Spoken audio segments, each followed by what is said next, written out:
บ้านเล็กในป่าใหญ่ The Little House on the Prairie ตอนนี้เป็นตอนที่7แล้วค่ะมาฟังกันว่าเรื่องราวจะเป็นอย่างไรบ้าง Laura and Mary were up next morning earlier than the sun.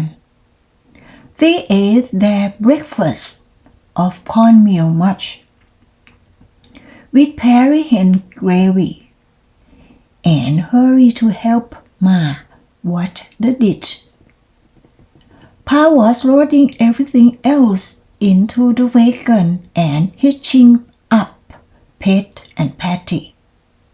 When the sun rose, they were driving on across the prairie. There was no road now. Pet and Patty waded through the grasses, and the wagon left behind it only the tracks of its wheels. Before noon, Pa said, "Whoa!" The wagon stopped. "Here we are, Caroline," he said. "Right here we built our house." Laura and Mary scrambled over the fence box and dropped to the ground in a hurry. All around them there was nothing but grassy prairie spreading to the edge of the sky. Quite near them, to the north, the creek bottom lay below the prairie. Some darker green treetops showed, and beyond them, bits of the rim of earthen bluff held up the prairie's grasses. Far away to the east, a broken line of different greens lay on the prairie, and Pa said that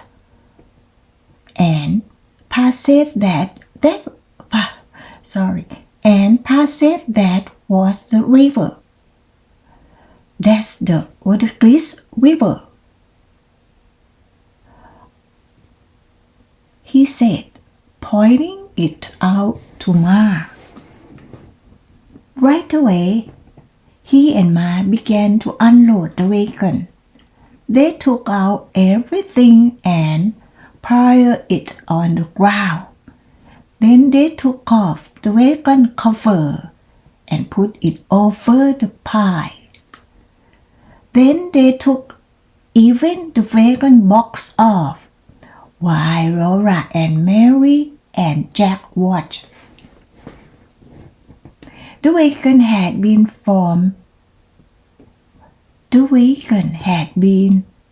home for a long time. Now there was nothing left of it but the four wheels and the part that connected them. Pet and Patty were still hitched to the trunk. Pa took bucket and his axe, and sitting on his skeleton wagon, he drove away. He drove right down into the prairie out of sight.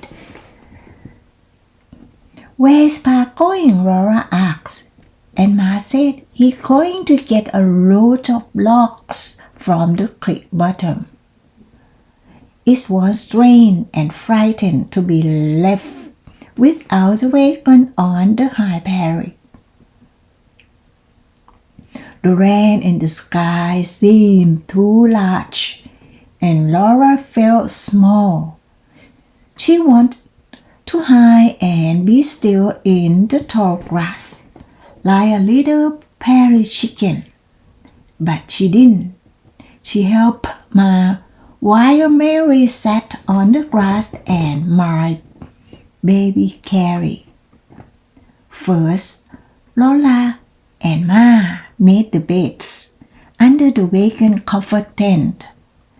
Then Ma arranged the box and bundles, while Lola poured all the glass from the spades in front of the tent. That made a bad place for the fire. They could not start the fire until Pa brought wood. There was nothing more to do, so Laura explored a little.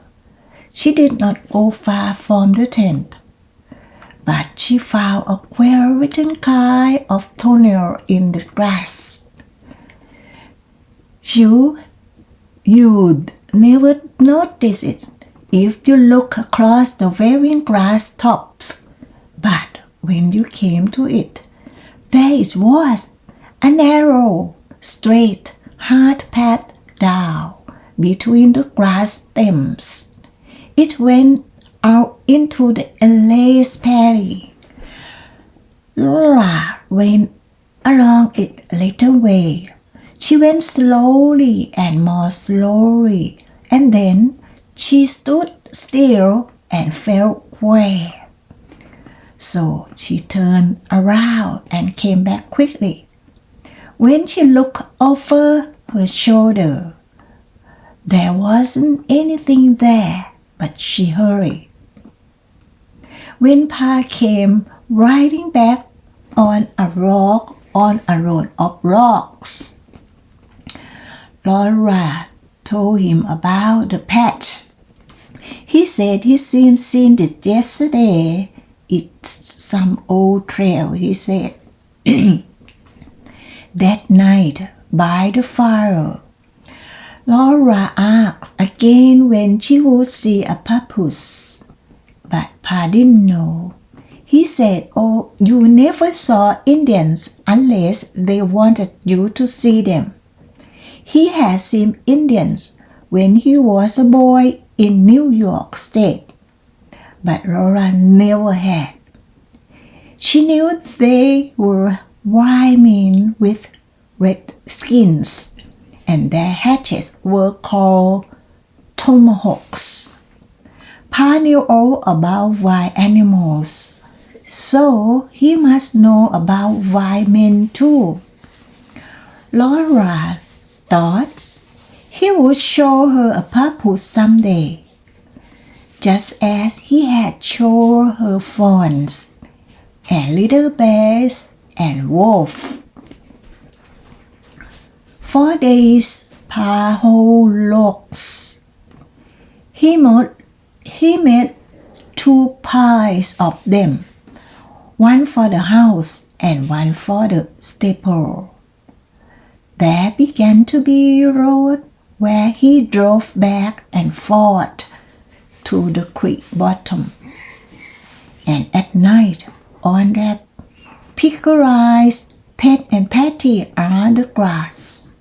ate the grass till it was short and stubborn all around the rock parts. Pa began the house first. He paced off the sides of it on the ground. Then with his spade, he dug a shallow little hollow along 2 sides of that spade. Into these hollows, he rolled 2 of the biggest logs. They were sound, strong logs because they must hold up the house. They were called seals. Then Pa chose 2 more strong, big logs, and he rolls these logs into the end of the seals, so that they made a hollow square.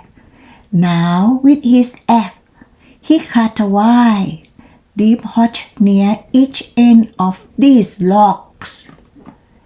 He cut these notches out of the top of the log, but with his eye he measured the seals and he cut the notch so that they would fit around half of the seal. When the notch were cut, he rolled the log over and the notch fitted down over the seal. That finished the foundation of the house. It was one lock high. The sills were half buried in the ground, and the locks of their end fitted snuggle to the ground. At the corners, where they crossed the notches let them fit together so that they were so thicker than one lock, and the two ends stuck out beyond the notches. Next day, Pa began the walls from each side. He rolled up a lock and knotted its ends so that it fit down over the ends lock. Then he rolled up locks from the ends and notched them so that they fitted down over the side locks. Now the whole house was 2 locks high. The locks fitted solidly together at the corners, but no lock is ever perfectly straight, and all locks are bigger at one end than at the other end. So cracks were left between them all along the walls. But that did not matter because Pa would chink those cracks. All by himself, he built the house 3 locks high. Then Ma helping him, Pa lift one end of a lock into the wall. Then Ma helped it while he lift the other end. He stood up on the wall to cut the notch, and Ma helped roll and hold the lock while he settled it where it should be to make the corner perfectly square. So lock by lock by lock, they built the walls higher till they were pretty high and Laura could not get over them anymore. She was tired of watching Pa and Ma build the house. She went into the tall grass exploring. Suddenly she heard Pa shout, "Let's go! Get out from under!" The big heavy log was lively. Pa was trying to hold up his end of it to keep it from falling on Ma. He couldn't. It crashed down. Ma hunted on the ground. She got to Ma almost as quickly as Pa did. Pa kneeled down and called Ma in a tearful voice, and Ma gasped, "I'm all right." This log was on her foot. Pa lifted the log and Ma pulled her foot from under it. Pa felt her to see if any bones were broken. "Move your arms," he said. "Is your back hurt? Can you turn your head?" Ma moved her arms and turned her head. "Thank God," Pa said. He helped Ma to sit up. She says again, "I'm all right. It's just my foot." Quickly Pa took off her shoe and stocking.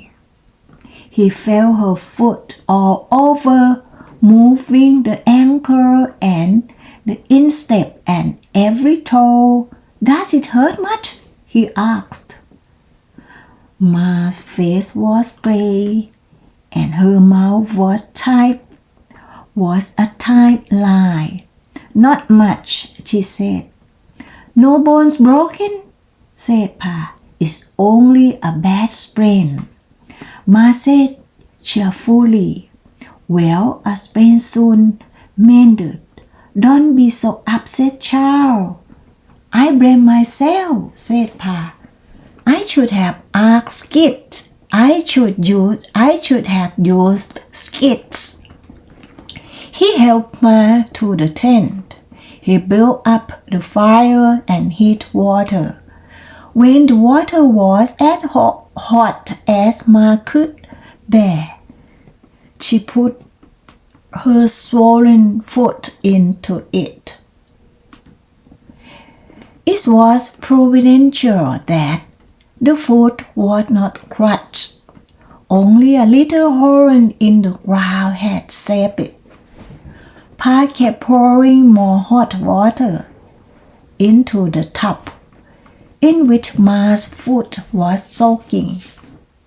Her foot was red from the heat and the puffed ankle began to turn purple.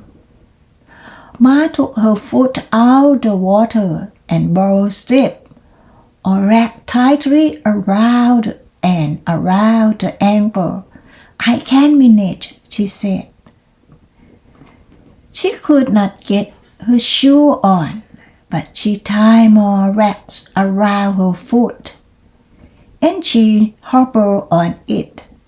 She got supper as usual, only a little more slowly. But Pa said she could not help to build the house until her ankle was well. He hurled out skits. These were long, flat straps. One end rested on the ground and the other end rested on the rock wall. He was not going to lift any more rocks. He and Ma would roll them up these skits. But Ma's ankle was not well yet. When she unwrapped it in the evening to soak it in hot water, it was all purple and black and green and yellow. The house must wait. Then one afternoon, Pa came merrily whispering up the creek road. They had not expected him home from hunting as soon as he saw them, he shouted, "Good news!" They had a neighbor only 2 miles away on the other side of the creek. Pa had met him in the woods. They were going to trade work and that would make it easier for everyone. "He's a bachelor," said Pa, "and he say he can get along without a house better than you and the girls can. So he's going to help me first. Then as soon as he get his rocks ready, I go over and help him." They need not wait any longer for the house, and Ma need not do any more work on it. "How do you like Caroline?" Pa asked joyfully, and Ma said, "That's good, Charles. I'm glad." Early next morning, Mr. Edwards came. He was lean and tall and brown. He bowed to Ma and called her ma'am politely, but he told Laura that he was a wildcat from Tennessee. สำหรับตอนที่ 7 จบลงเพียงแค่นี้ก่อน เดี๋ยวเรามาฟังกันต่อว่าคุณเอ็ดเวิร์ดมาช่วยPaแอนมาทำอะไรได้บ้างแล้วเรื่องราวจะเป็นอย่างไรต่อไป